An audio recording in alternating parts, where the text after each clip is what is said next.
হাম রোগ হলে 7টি তুলসী পাতা ও সূরা ফাতিহা দিয়ে বন্ধ করুন। বর্তমানে সারা বাংলাদেশে প্রায় 100+ অধিক শিশু দুনিয়া থেকে বিদায় নিয়েছে, বিশেষ করে এই হাম রোগ হয়ে।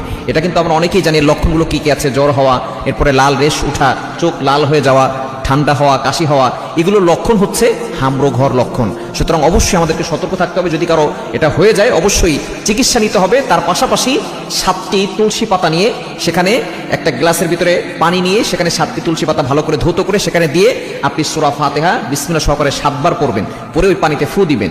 ফু দিয়ে এরপরে ওই পানিটা ভালো করে গরম করবেন। গরম করার পরে যেই তুলসী পাতার রসটা সেখানে বের হবে, এরপর ওইটাকে ভালো করে ছেঁকে আপনি যখন একটু কুসুম গরম করে, একবারে বেশি গরম না, কুসুম গরম যখন হবে তখন আপনি আপনার বাচ্চাকে 7 দিন খাওয়াবেন। অবশ্যই অন্যান্য চিকিৎসা নেবেন এবং এই আমলটাও করবেন।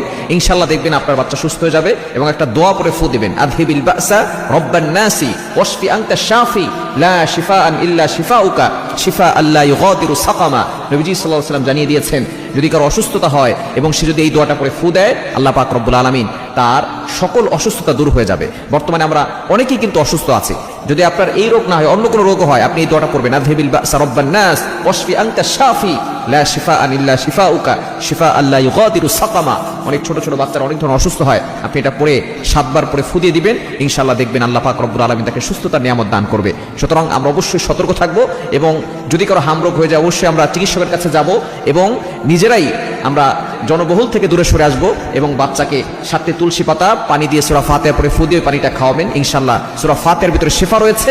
আল্লাহ পাক রব্বুল আলামিন আপনার সন্তানকে শিফা দান করবেন।